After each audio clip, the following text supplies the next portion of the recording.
I'd like to call back to order the special meeting of December 21st, 2021.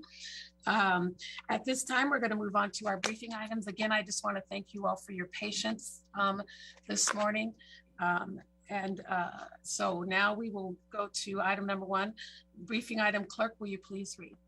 Update on the Manuel Ellis investigation.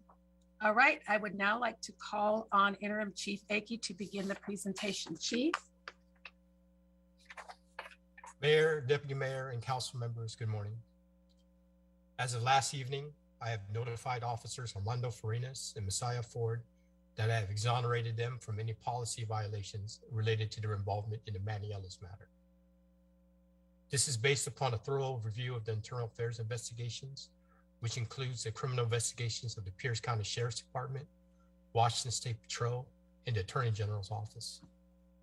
I feel that it's an appropriate decision based upon the facts. Officer Farinas was investigated for policy violation related to his application of a split hood on Mr. Ellis.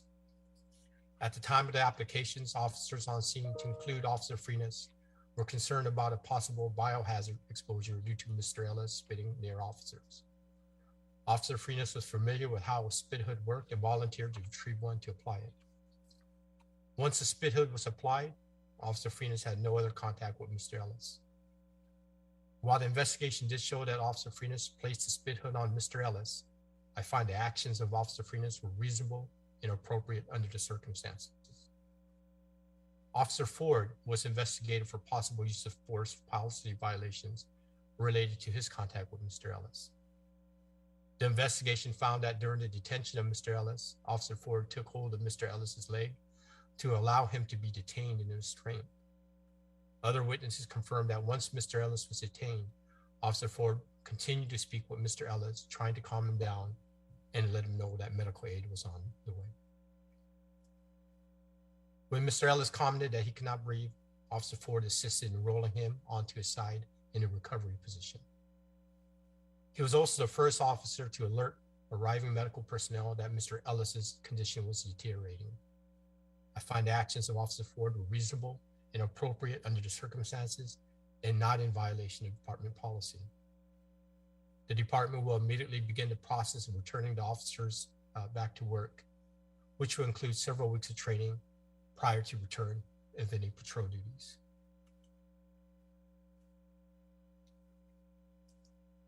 Thank you, Chief. Are there any council questions or comments at this time?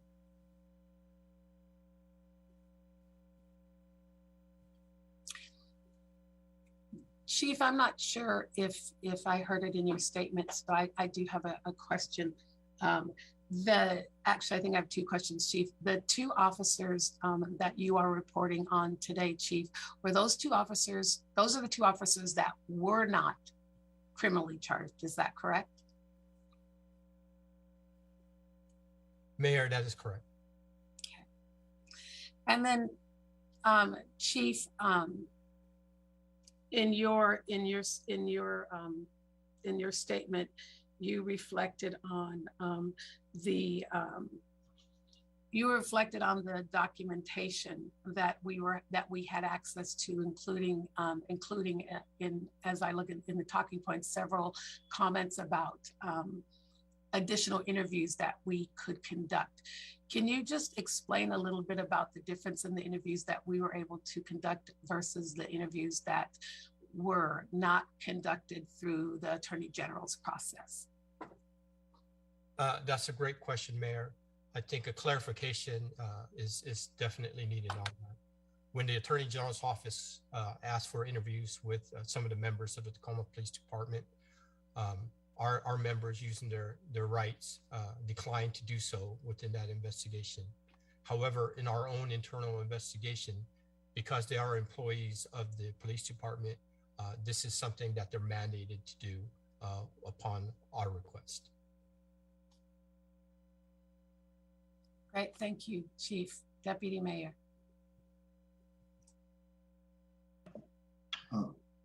Thank you, Chief.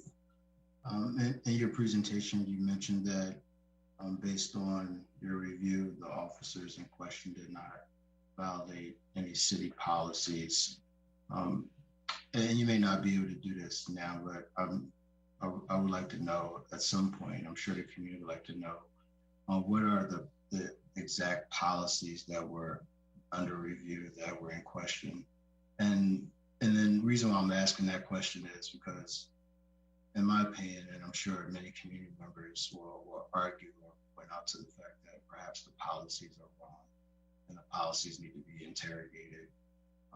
So again, if you could briefly outline what policies were in question that perhaps may have been violated.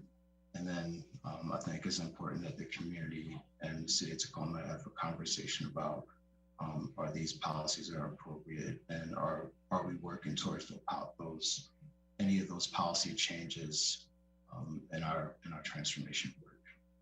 Thank you, Madam Mayor. Deputy Mayor Blocker, for Officer Farinas, the main concern in regarding this matter was the use and placement of a spit hood.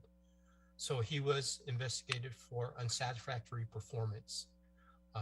Within that policy itself, it dictates what he should or he shouldn't do in regards to the policy. That was specifically for Officer Farinas. For Officer Ford, because of his hands-on with the detention of Mr. Ellis, he was investigated for a use of force violation.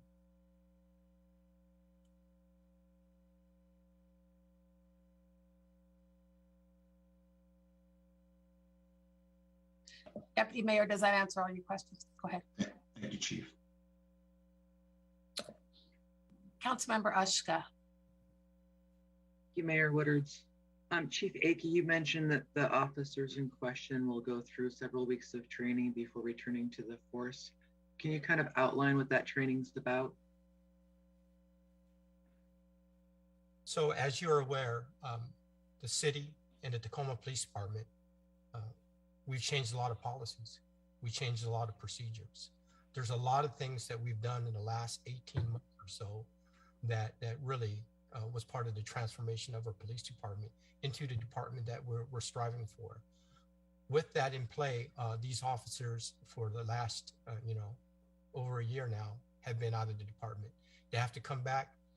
We have to get them through all that training that we just went through. There's a lot of different changes, including body cameras and now the upcoming dash cameras. They have to have defensive tactics, updates and legal updates from the Criminal Justice Training Center.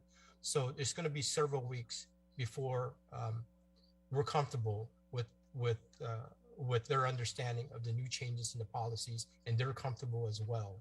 So before we put them back out on the streets, we have to make sure all those criteria are met.